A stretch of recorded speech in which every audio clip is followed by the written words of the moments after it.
Hello, welcome. Good morning, good afternoon. I'm Erin Hagan. I'm the Deputy Director for Evidence for Action, and I'm happy to welcome you to our webinar to explain our new call for proposals, our second round of rapid response funding to reinvest in racial and Indigenous health equity research. I'm joined today by my colleagues, Dr. Claire Gibbons, Senior Program Officer at the Robert Wood Johnson Foundation, and Dr. Amani Nuru-Jeter, who's the Director of Evidence for Action. So just to start off by giving you an overview of what we're going to get into today, we'll do a high-level overview of the call. We'll go through both the eligibility and the selection criteria in detail. And we'll talk more about the submission and review process. And then we will have ample time to answer your questions at the end of the sort of presentation. Just a little bit of housekeeping to share with you. The chat feature has been disabled among participants, although you can contact E4A program staff as needed. And otherwise, you should submit your questions through the Q&A feature of the webinar platform. And again, either someone can answer those back to you in the Q&A feature, or most likely we'll answer all those questions live at the end after we've gone over all the other information. The closed captioning, excuse me, the closed captioning is available and enabled, and you can turn that on your own end. So it's probably not automatically showing for all participants right now, but you can enable the closed captioning feature on your end if you would like. The webinar is being recorded, and the recording in its entirety, the slides independently, the transcript of this session will all be made available on the Evidence for Action website as soon as possible after the webinar concludes, and we will email those links to all registered participants. Whether you attended today or not, you'll receive those links in your email. So with that, let's just get right into the content, and I'll turn it over to Claire to kick us off. Hey everyone, thanks for joining today. I'm Claire Gibbons, like Erin said, Senior Program Officer at RWJF in the Research Evaluation and Learning Department. You may have heard of RWJF. We're the largest private foundation focused on health in the United States, and we're working towards a future where health is a right through these 3 generational goals, which I won't go into, but you can go to our website, rwjf.org, if you want to read more about that, and that's in the chat as well. I just wanted to say welcome and thank you for coming, and just comment very briefly on a couple of things that we learned from the first round of offering rapid response grants. And that is that, first of all, I think judging by the proposals that we got in the first round, like every one of you has an incredible career and is making incredible contributions to the field of health equity. So this is unfortunately a competitive situation. We have a very little bit of funding. It's as much as we have available for this is what we're putting in, and we were able to get additional funding for this second round, but we can't compete with NIH or Department of Justice or any other sort of federal agency, but this is sort of the best RWJF can do. Health equity research is a valid and important area of work, and RWJF is all in on health equity and addressing structural racism. So if you submit a proposal, we want to fund you, but we're just not able to fund every single one. But I have to say that the first round was very, very difficult because every single person was making such an incredible contribution. It had such impressive backgrounds and careers. And so I want to say that to you too, because I know that that's also true of all 350 of you that are on today. And I also want to say that one of the really important, selection criteria is just fit with RWJF. So we do fund specific types of work. You can look at the Evidence for Action website. You can look at RWJF. Erin is going to go over the CFP pretty carefully today, but I do just want to say that we aren't able to just go way outside the bounds of what RWJF typically funds. So we really are looking at work that's focused on health equity, work that's focused on structural and systemic solutions. And that's sometimes different than what NIH has been funding pretty recently. So think carefully, if you can, about what does RWJF do and what are the kinds of approaches that we take to our work, and also within Evidence for Action as a program. And that will help you frame your proposal. So again, thank you very much. Thanks for your work. Thanks for the amazing careers and contributions that you've made, and hopefully things will turn around again in the future. But we're here for now to help you all stay in business, and looking forward to hearing your questions. And I'll turn it over to you, Amani. Please go ahead. Okay, well, good morning, everyone. I'm so glad that so many of you were able to join us this morning. It is really, especially given the current moment, an honor to be in a position to be able to fund even a small number of research grants. And so we hope we're able to fund as many of you as possible. But, as Claire said, we do have a limited amount of funding. But I want to start by just saying that, so first of all, Amani Nurujita, Director of Evidence for Action, and I'm also a professor of community health sciences and epidemiology, specifically social epidemiology at the UC Berkeley School of Public Health.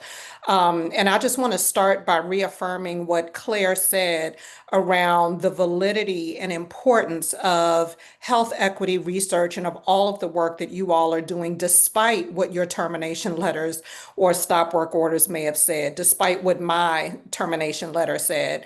So regardless of who does or doesn't get funding, we're glad that you are pushing forward with your work on health equity, because it is such an importantly incredible area of research, and it impacts real people's lives. So under this CFP, as Claire said, we really aim to sustain as much as we can and protect the health equity research infrastructure and the people who do this critical work.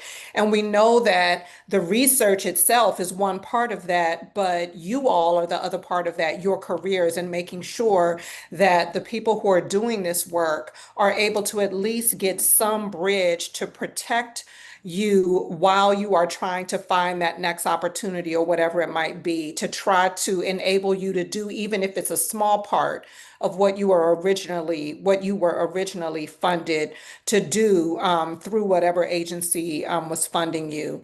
So this is really critical work, and we want to support you as well as we want to support the research that you're doing. In doing so, we really hope to foster kind of continued advancements in racial and Indigenous health equity, even in these challenging times. And one of the things that I most admire about the Robert Wood Johnson Foundation is its deep commitment to doing this work, despite everything that's happening, despite the fears that we all have related to, well, what's coming next, what's going to be cut next. But RWJF has affirmed and reaffirmed many times and is putting its money where its mouth is and really doing what they can to support this work. So I commend the foundation for that. I also want to acknowledge all of the people who worked diligently to craft this call for proposals, and to meet this moment, and to help support you all who have lost funding through the second round. Many folks at the foundation and the Evidence for Action staff, just kind of my hat is off to them. So thank you to everyone who got us to this point. So rapid response research grants. This round two of rapid response research grants are really intended to, again, at least partially offset interruptions to federally funded racial and Indigenous health equity research projects. Again, we understand, and I already saw a question in the Q&A about this, we understand that your original awards may have been much larger and of longer duration than what we're able to fund through this CFP. But again, as Claire mentioned, we're attempting to bridge the gap between major funding and really help forward aspects of the original project that might be able to still be completed and really continue to advance health equity research. And through this mechanism, as it says in our name, evidence for action, we seek to build an actionable body of evidence. Our goal is to really support health equity research that is not just research that's going to be published in a scientific journal, but that can be used, that can be envisioned even now for how it can actually be put into action to make real change. And so we really want to help build that actionable body of evidence to influence the creation of of fairness, of equity, and advanced racial and Indigenous health more broadly. So there's a lot more that I could say, but I'm going to stop there for the sake of time. I know you all have a lot of questions. Erin is going to get, and I know some of those questions are being answered right now. Erin is going to get into much more of the nuts and bolts of this. So I'm sure she will probably answer some of your questions while she's speaking, but please continue to put your questions in the Q&A because we will have time to engage in Q&A a little bit later. And with that, I will turn it over to you, Erin. Thanks so much, Amani. Yeah, I've seen the questions rolling in, so thank you guys for starting off strong in that way. Many of your questions will be addressed during the webinar, and if they aren't, we'll answer them towards the end, as I mentioned. So let's just start with the key dates and the timelines for this funding opportunity. Applications are due October 1st by 3 p.m. Eastern Daylight Time. I just want to underscore that you really need to submit prior to 3 p.m. At 3 p.m., the system automatically stops accepting applications. We're not able to override that automatic shut off, and we can't force applications through the system. We can't accept applications that are submitted outside the system. If you're experiencing technical difficulties, please reach out as soon as that starts happening, and please submit well before the deadline. I can't stress this enough. For fairness, we really can't offer extensions or make exceptions to this policy, and so please make sure you're submitting well before this 3 p.m. deadline on October 1st. The funding notifications will go out the week of November 17th. You will hear either way from us, whether you are recommended for funding or whether you have been turned down, and everyone will hear in the same period that week. And then we anticipate grants beginning by January 15th of 2026. There is an option in the application system for you to indicate the level of urgency for your funding. And the most urgent requests are those where perhaps someone's job is being preserved. And otherwise, in general, we're trying to expedite moving these funds just as quickly as possible. So that's a goal of ours with this initiative.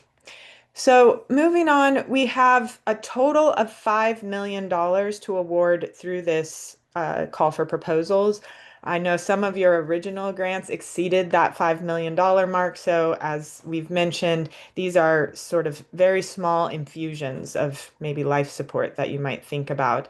So the grants themselves can be between $50,000 and $200,000 for up to 24 months. Grants must be at least 50,000. And so I also just want to take a moment to say you can request only the funds that were guaranteed and remained unspent on your original federal funding. So if you had a $1 million grant, but you had spent 850,000 of that, you can only request the $150,000 that remained guaranteed and unspent. And so if you had less than $50,000 remaining on your original grant, you may request the minimum of 50,000 and use those, whatever the difference is, those additional funds. We especially encourage you to use them for dissemination purposes. And as Amani mentioned, to move your research to action. We know that work is not always funded well by the federal government. And so we would encourage you to use a little bit of extra funding for that purpose, perhaps to further supplement your community partners or others whose work has been impacted, who are working with you on these projects. But you may only augment your budget if you are falling short of the minimum. So you may only augment up to 50,000 to meet the $50,000 minimum. You may not augment your budget if you already are requesting over $50,000. This is really important to note. We're really trying to support as many people as possible. And so please be discerning with your budget requests. I also want to note that these budgets are inclusive of all budget periods. So it's up to 200,000 across up to 24 months. It also could be 200,000 for 12 months. And it's inclusive of indirect costs. So this is different than the federal government arrangements. RWJF considers indirects, which might be comparable to what you would consider facilities F&A for federal funds. It is irrelevant of what your negotiated federal rate was. You may request only what RWJF's indirect rate, the appropriate indirect rate as it applies to your institution, which I'll cover in a little bit in a future slide. So you can use these funds for any research-related activities. That includes salary support, supporting community partners or other institutional partners, collecting data, analyzing data, capacity building as it relates to research, dissemination, and as I mentioned, indirect costs. You may not request to do new research activities that were not originally covered by your federal funding. This is not a new research funding initiative. This is only to cover losses to funding to research that was already funded. Please do not augment, modify, or otherwise add to your research.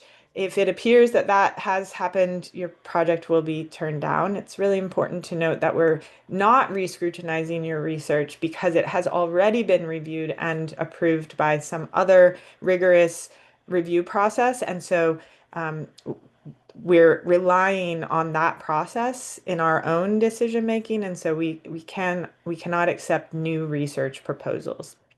We also just generally do not fund biomedical, clinical, or basic science. I know much of the federal funding does go towards that sort of research, and that's just not the type of research that RWJF or E4A funds. As a private foundation, we're not legally allowed to fund lobbying or electioneering. And we also can't use our funds to support capital costs, construction, et cetera. And additionally, we cannot fund, RWJF does not fund any drug or medical device research and development of new pharmaceuticals, for example. Those are all unallowable uses of funding.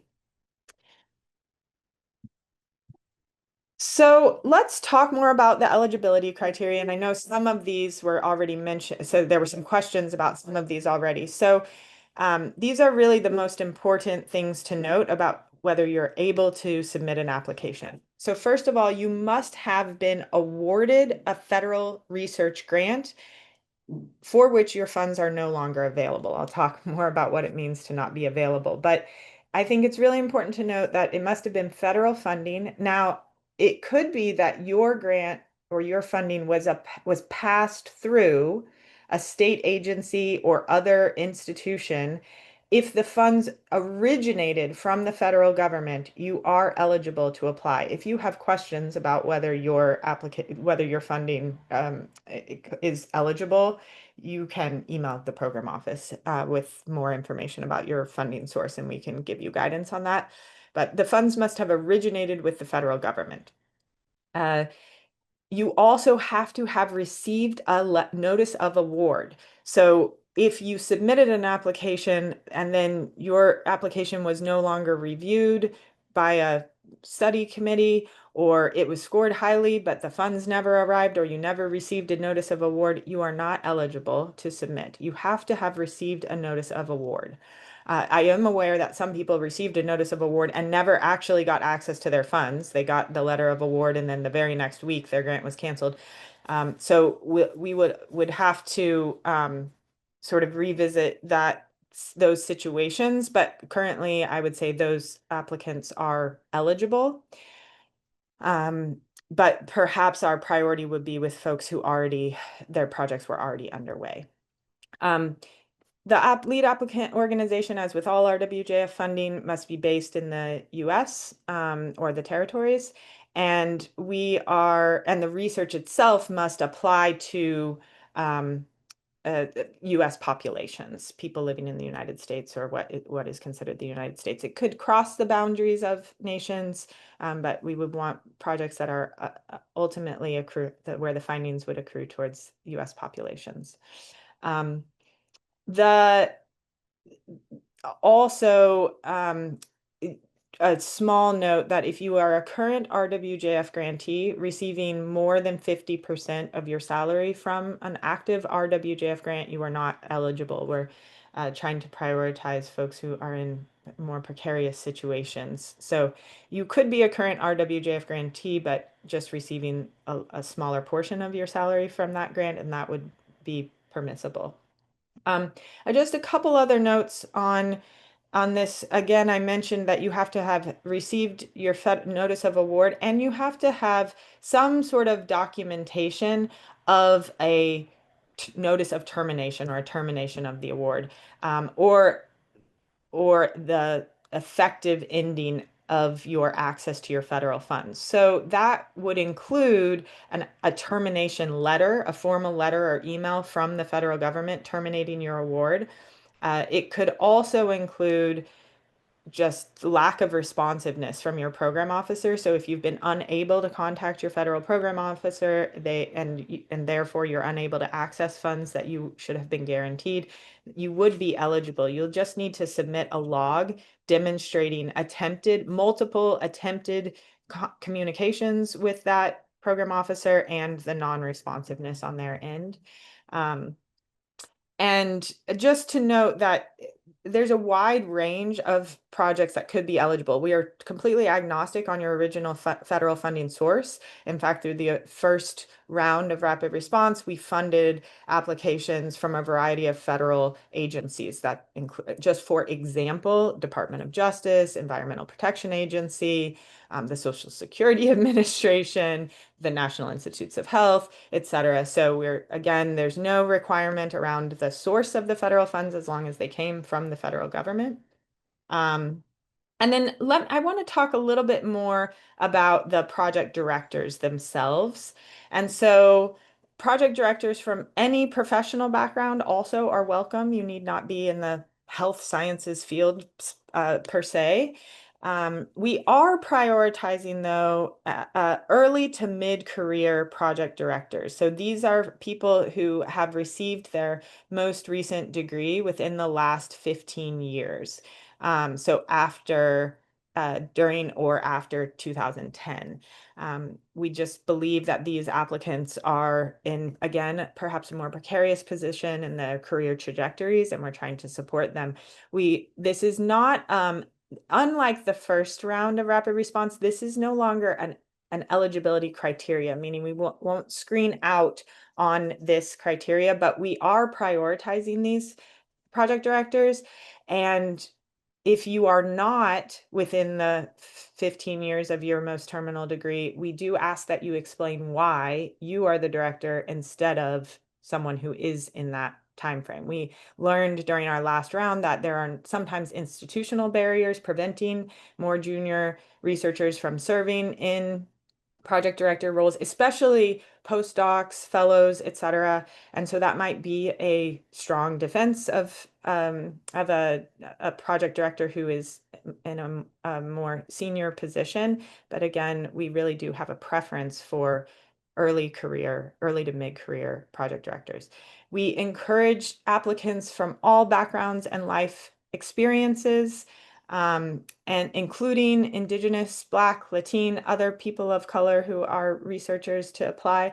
And I really want to stress the importance that the project director for these grants need not have been the project director on the federal grant that was terminated. Anyone who is affiliated with that original grant can serve as the project director for these awards. So moving on now to the actual selection criteria, those were all just related to eligibility and whether you're eligible to apply. I mentioned already briefly, but the reviewers will not re-scrutinize the scientific merits of the proposal, but they will review applications against the 4 selection criteria that we have specified in the call for proposals. So the first being a commitment to racial and Indigenous health equity. So reviewers are looking for how well applicants demonstrate a sustained commitment to racial or Indigenous health equity in your prior research, your advocacy, your publications, and your other professional or lived experiences. And there should be evidence of this commitment based on prior grants, publications, community collaborations, advocacy work, etc. So we are looking for that history, which I'll go into a little more detail where we would expect to see that showing up in a bit.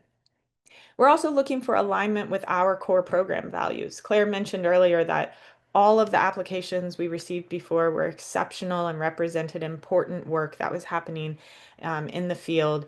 And so we have to have some ways of determining which of those exceptional projects we're going to be able to fund. And so we will be looking for those that most closely align with what we might otherwise fund outside of these circumstances.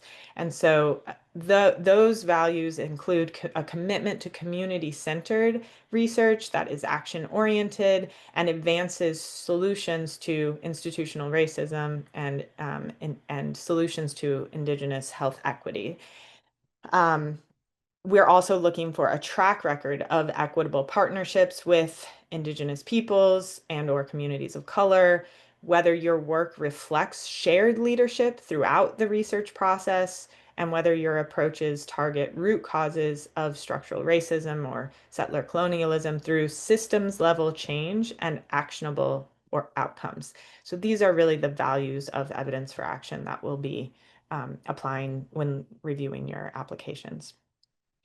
We're also looking for the sustainability of your impact and vision. So I know sustainability is often talked about in terms of programmatic funding or research funding and how will you sustain the program. What we're looking to do here is less about the specific research project and more about a long-term career and a trajectory of the field. With these funds, we're trying to sort of bolster the field, keep the field afloat during these precarious times. And so we're looking for whether applicants provide a vision for their career in racial and Indigenous health equity and how well they demonstrate that this funding will contribute to preserving and advancing that vision. And there should be evidence that you have, again, a long-term commitment to advancing health equity and that funding will meaningfully support your growth and your career trajectory in this field. So this is really a combination of thinking about how specific research projects are preserved and how the careers of health equity researchers can be maintained. Finally, we're looking for projects that are especially timely, and that also means, are you able to receive and allocate funding for the stated purpose in a timely manner? We know that many of you are facing internal institutional barriers as well as having lost your funding, and so we want your institution to commit to receiving and allowing you to use the funds for the purpose that is stated if you are awarded a grant. And again, you'll see how that will show up in the application system. So of course, we understand there are normal administrative processes. We're not asking you to sidestep those for your institution, but we want to make sure you will be able to use the funds for the stated purpose. Additionally, we know that many data sources have been lost or other disruptions to the field have occurred. And so we will be looking to make sure that you're still able to carry out the research project and that the other aspects or components of the project that would be necessary to continue work are still in place.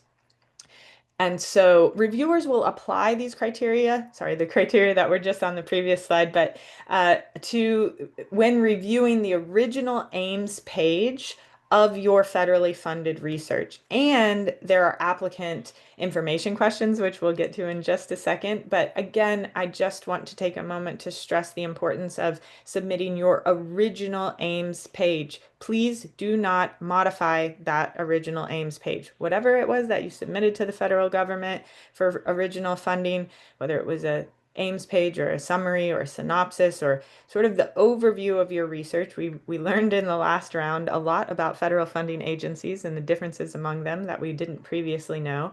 So whatever that may have been, please submit your original page. If it appears that your submission has been modified, altered, recreated, etc., your application will be turned down. Again, this funding opportunity is specifically for research that has already received funding through a federal source, and so you must submit your original documentation with your application.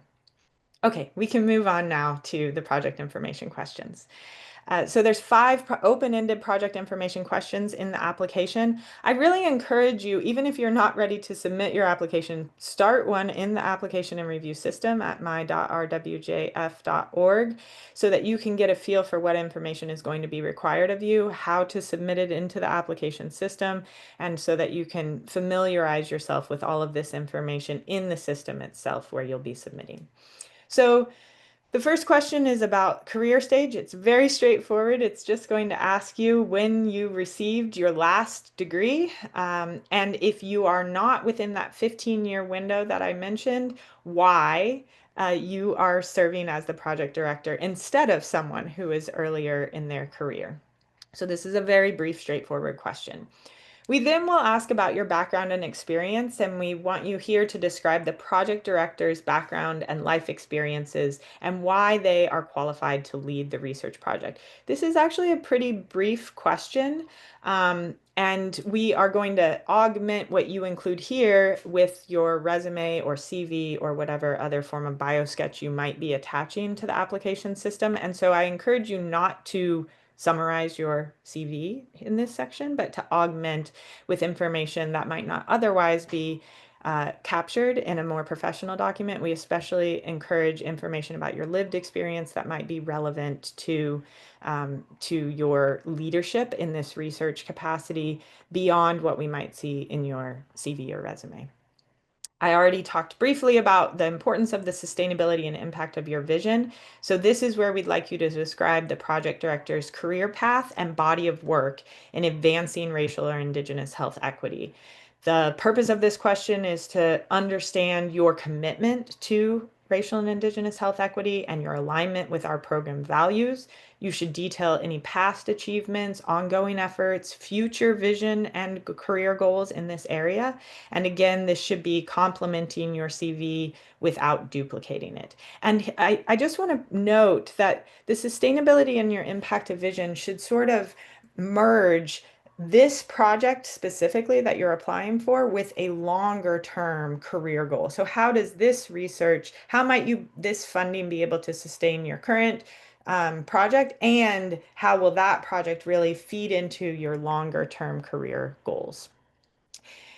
Then we would like you to talk about how this project specifically will contribute to advancing health equity. And so please describe how the project was originally expected to contribute to improvements in racial and Indigenous health equity, and how this funding will allow you to continue to advance those goals. So for example, we know that many of you had, as we previously stated, much larger research projects that were terminated. This funding will only provide a very small infusion of support into that larger project. And so this is the place where you can talk about what will you do specifically with these funds? What will these funds allow you to do?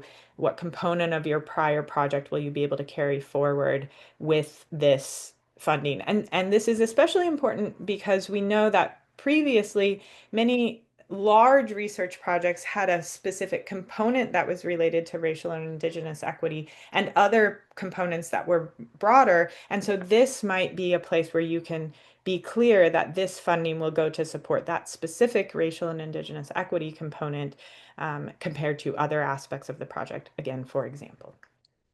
Finally, we want you to explain to us what the interruption and impact to your research plans have been. So how has the interruption in your federal funding impacted your ability to carry out the research as it was originally planned? Again, you can continue to elaborate here. How will this funding help you advance your research goals? What will you have to change? Again, just to be clear, not new, what will you do differently, but what will you have to augment about your project because you don't have your full amount of funding, for example. And please provide a detailed explanation of the specific aspects of the research that this funding will now support. This is, again, especially important for people who had much larger grants that are only receiving partial funding support. If you had a small grant, and this would fully reinstate the funding for that grant, then we would hope that you would carry out the original research as planned. Otherwise, you can, again, provide detailed information about the specific aspects of that original research plan that this funding will support, describe the significance of the proposed work, and how research funds will still have actionable impact. So let's move on to the budget now.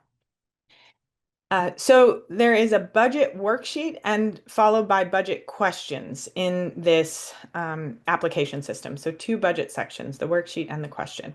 The budget worksheet is only 2 lines, direct costs and indirect costs. The total across the 2 lines, and if you can have up to 2 budget periods if you're requesting 2 years. So across the 2 lines and across all budget periods, must be at least $50,000 and no greater than $200,000.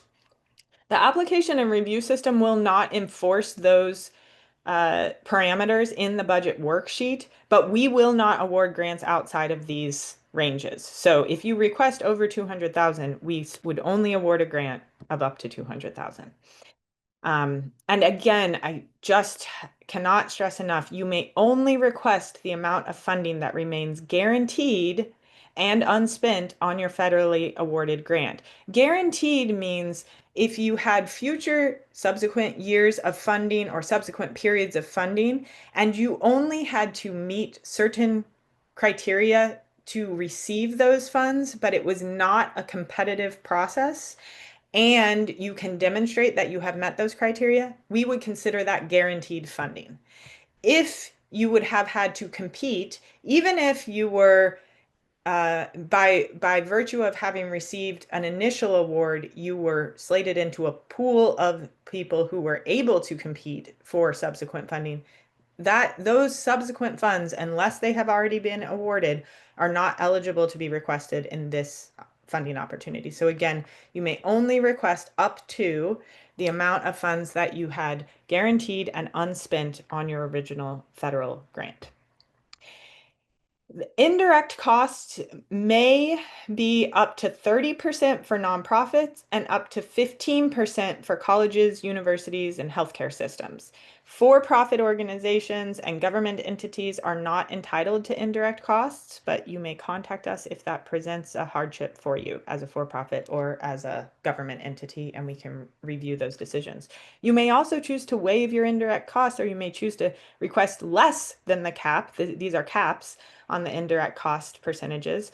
But that would be the second line. And again, these would be, the total budget is inclusive of indirect costs. Again, these are indirects in our case are also known as overhead or facilities and administration costs.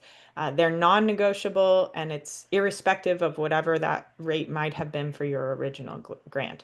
But also note that the allowable uses of funds for RWJF differ from the allowable uses of funds for the federal government. And so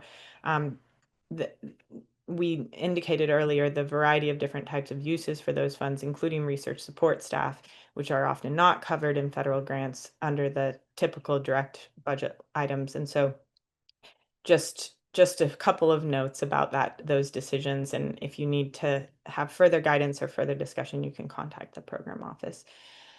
And we also have a number of office hours coming up where we can answer questions about that as well. So I'll share more about that at the end of the session. So the budget questions, there's 2 questions within the budget questions. The first is a non-mutually exclusive selection among, or mutually inclusive selection of options that you can check for how you will spend the funds. These are things like research analysis, salary, dissemination, travel.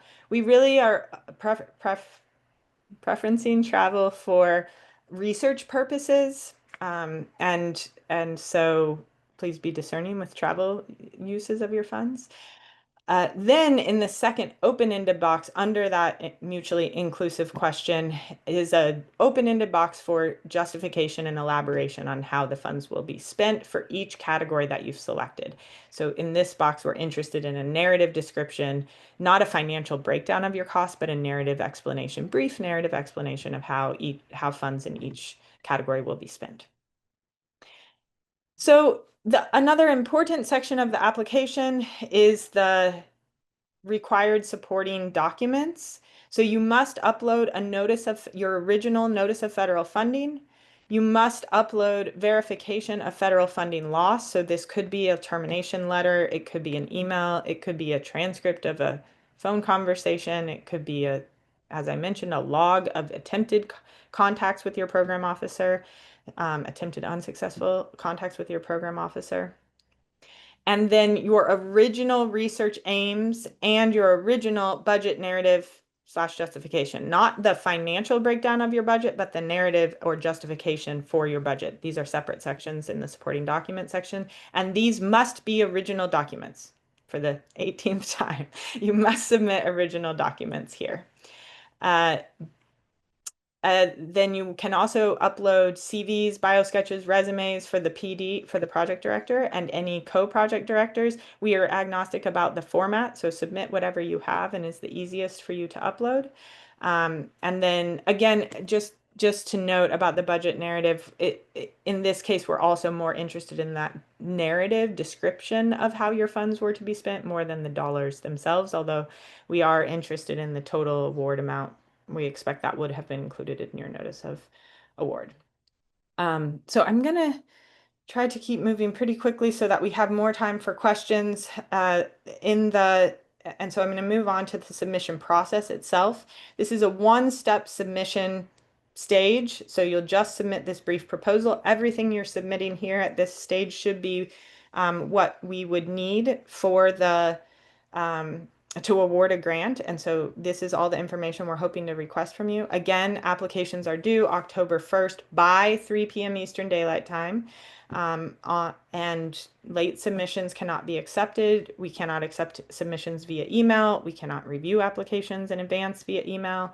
And another just really important note, the Foundation's application and review system is protected by a firewall that makes it incredibly difficult to access outside of the United States or the territories. And so if you started the application, you are the registrant. You may add contributors and you may grant them submission permission in the application and review system. And so if the person who started the application will be out of the country when the application is due, either submit before you leave, or assign submission permission to someone else who can submit for you. It is almost impossible to submit or even access the system from outside the United States.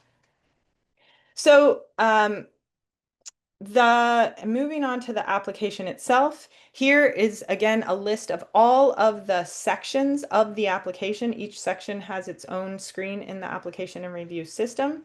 And each of these sections in the system, you must click Finished and then Submit at the end. So in order to submit your application, each section must be indicated to be finished, and then you will click Submit. And now we're going to quickly here you can see them right here. Thank you so much. Switch into this is the actual application system, so you can see for each of those sections are reflected here, along with descriptions. You can click on any of these sections and go into the actual section of any of these headings, go into the section of the application. This is what it looks like on your end as an applicant. There's a couple of sections in here that I did not go over that I just want to mention briefly.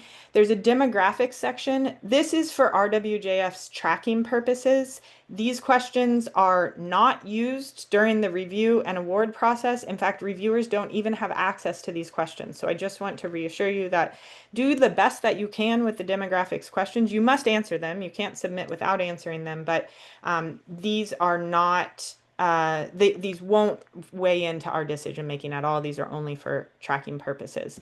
And it's asking questions about the demographics of the lead applicant organization. There also are a number of questions under the financial information questions section. The first question here is about a fiscal sponsor, and we learned that this was commonly misunderstood. So I just want to stress quickly here that most RWJF grantees do not have fiscal sponsors at all. So most of you will check no to this question, and there isn't a fiscal sponsor for your grant. If you select yes, it means that you have a fiscal sponsor, and that triggers a different sort of review process. Just to note that fiscal sponsors are typically used when the grantee organization does not have the capacity to administer or manage the award. And so it means that organization is serving in a role whereby they oversee the administration of the award, but they're not actually conducting the work. So if it's the same organization conducting the work and administering the grant, then you do not have a fiscal sponsor. Also, I just want to note that there is a financial document section where you are asked to upload audited financial information for the lead applicant organization. Everyone must do this unless you have received a grant from the Robert Wood Johnson Foundation in the last 12 months. We were recently made aware that there is a issue with the system right now where it's requiring these documents from everyone, even if you did receive a grant in the last 12 months. We're actively working to rectify that problem, and we hope that it will be resolved before the deadline. But if you are if it's easy enough for you to submit the documents, just go ahead and do so again, even if you've already done it. But if it's a burden to you, please contact the program office as soon as possible so we can be aware and actively working on this on your behalf. Okay. I just want to quickly touch now on the review process and the review committee, and then the resumption of funds, and then get right away into other questions that we haven't answered because I know there's many of them. So applications will be screened for eligibility, and then they will be evaluated by our review, a number of reviewers affiliated with RWJF and Evidence for Action on the selection criteria, the preferences, and that I just went over with you. Final approvals are made by leadership at the Robert Wood Johnson Foundation. Recommendations are made by our review committee.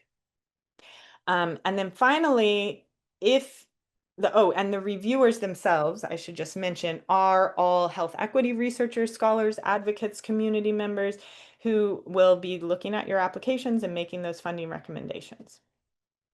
The last thing I will note is, in awarding the last round of funds, this is a very dynamic time. People are losing funding and regaining funding all in the same day.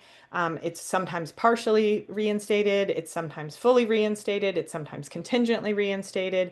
So this is basically an honor system. We're not doing a lot of double checking on whether you are, aside from the materials that we require you to submit, we're not then double checking whether those funds have been reinstated once they were taken away. But we encourage you to keep us abreast as much as possible of your situation. We will not require grantees to repay funds that have already been paid out. So once the grant is paid out, we will not ask you to return your funds, even if your federal funding is fully reinstated. We may not pay out the full award if we paid you a portion of the award and your federal funds are fully reinstated, but we won't ask for funds to be returned. And we do ask that if that happens and you have excess funding, to please be in touch with us and work with us to determine an appropriate reallocation of those funds. And again, just feel free to contact us via email or through our office hours to ask more specific questions. I mentioned that we are having twice a week between now and the submission deadline. We will have open office hours that anyone can drop into and have questions answered. We have an FAQ section, a frequently asked questions section on the website where we expand on much of this information that we described today. And please read the call for proposals, and you can also email us directly at evidenceforaction.ucsf.edu with other questions. And then my colleague just dropped a link to the full schedule of office hours in the chat so that you can see that entire schedule. So with that, lots of information. We're going to jump into the questions for the next 10 minutes or so. And I will just say, I'm going to prioritize now sort of higher level, more general questions that would apply to most applicants. If you have I will also say that while we have become much more familiar with federal funding mechanisms since the last round of rapid response funding, we are none of us experts in federal funding. We work with a private foundation, and so very specific types of funding, we would probably need to gather some additional information about whether that funding is eligible or not. And so again, please just email us with those specific questions about if you had a specific source of funds that you're questioning whether they are eligible or not. So moving into some of the questions, and I see that there were a number of questions that have already been answered, so I'll try to sort of stick with some of those that are still remaining. And again, I'm going to try to go to those that are a little bit more general in nature. So if your question isn't answered today, please, again, email us or come to an office hour. So there are some questions about research that was being conducted in rural areas that was related to outreach, there's no geographical preference for where the funding would be dedicated. So rural, urban, suburban, tribal lands, etc., all eligible. There's no specification around where the research is being conducted. There was a note that the last call, the application system limited the page count for original aims, which required that they be cut down. So if you run into a situation where the application system is limiting the page count, not the word count or character count, but the page count, please let us know, and we will work with you to address that. There is a page limit, but we have removed page limits for some of the criteria because we realized that this was a problem, or we've changed the page limits in this round. So if you're running into an issue, we don't want your whole original narrative, just the primary aims page, like the summary of your project. So feel free to reach out and contact us. It may be that you will end up modifying that to meet our page limit, but we would just want probably to consult with you about how to do that. Again, we would only want you to be removing information, not adding information. And again, we need to be, we don't want, I don't remember the exact page limit right now. I think it's probably 3 to 5 pages, but that's purposefully so that we can make sure to be able to review all the applications that we receive in a timely manner. So this should really be a synopsis of your research, and hopefully your original aims page is fitting in that page limit. So there's another question about have there been specific changes to the application questions or the format compared to the sample provided by the website? So I'm not sure which website you're referencing. So all I will say is, because RWJF has sort of some general FAQs that don't apply to this specific call, and the Evidence for Action website does list all the information on our website is updated to reflect this specific call. I do encourage you, however, to start an application and see what those questions are, just to ensure that you're using the right information. And there have been some changes. We added from our last round. So if you applied to the last round, there have been some changes since then, small changes, mostly clarifications, and maybe 1 or 2 new questions that we're asking. So please start an application. And if you start the application and decide not to submit, that's not a problem. The deadline will expire and everybody's life will continue.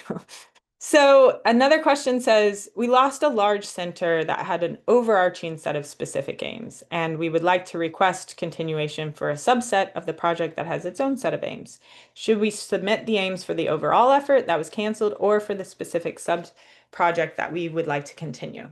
Amani, do you want to speak to what you might want to see there? Sure. Sorry, I was responding to someone in the Q&A. Can you repeat the question?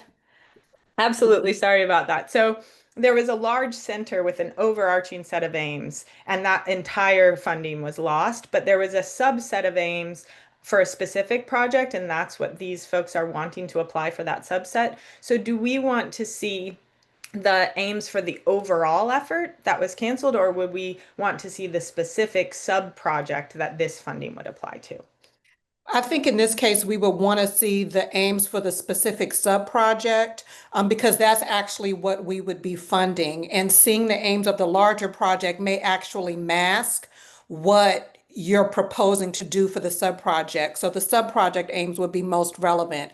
It wouldn't hurt to add some language around how this fit within the broader scope of the parent project, but I would spend the majority of your aims page, like submit that aims page, and maybe you might want to add a couple of lines saying how it fit within the overall scope of the larger center project that got cut. But we really are going to focus on the sub-project. Great, thank you. And the place to add those couple of lines is in the project information questions section. That's where you would want to make that that connection apparent.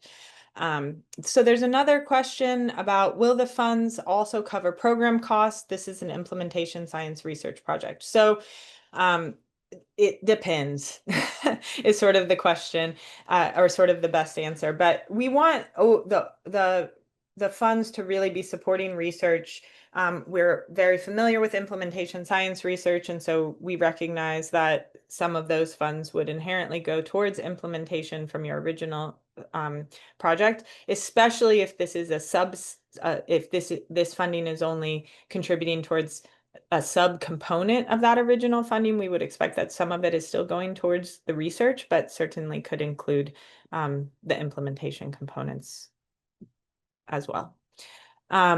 I think also, Claire, maybe I'll ask you to speak to this next question briefly. It's about if someone has received a pause, but not a stop, if we would consider those eligible. And I know this is just a little bit of a new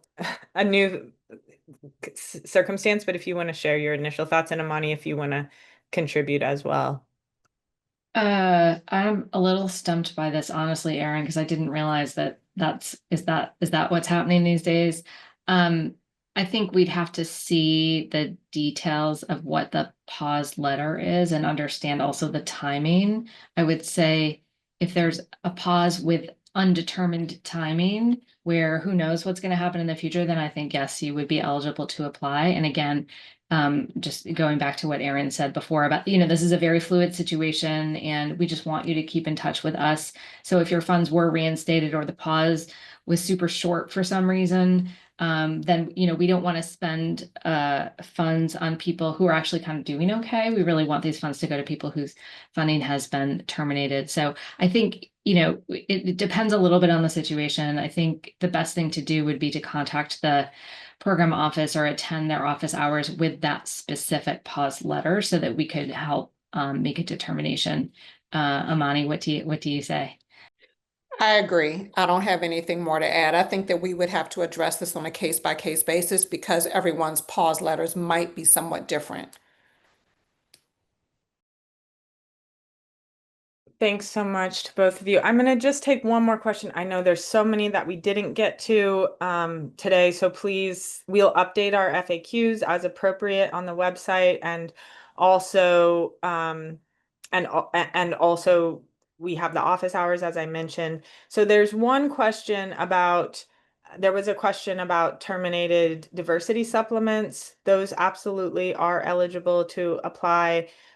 There's the type, again, I just want to say the type of funding is less important than the source, that it comes generally from a federal source originally. And than the focus of the research itself. So just to reiterate, we're sort of agnostic about either the type of award or the funding agency. We're most interested in whether that research is focused on improving racial and Indigenous health equity and continuing the careers of researchers working in that field. We have reached the top of the hour. And so again, I just want to thank you all for attending, encourage you to email the program office and or attend office hours to gather additional information as needed. The webinar was recorded and will be posted on our website and emailed to registrants. And thank you again. And thank you for your work and your commitment to this field.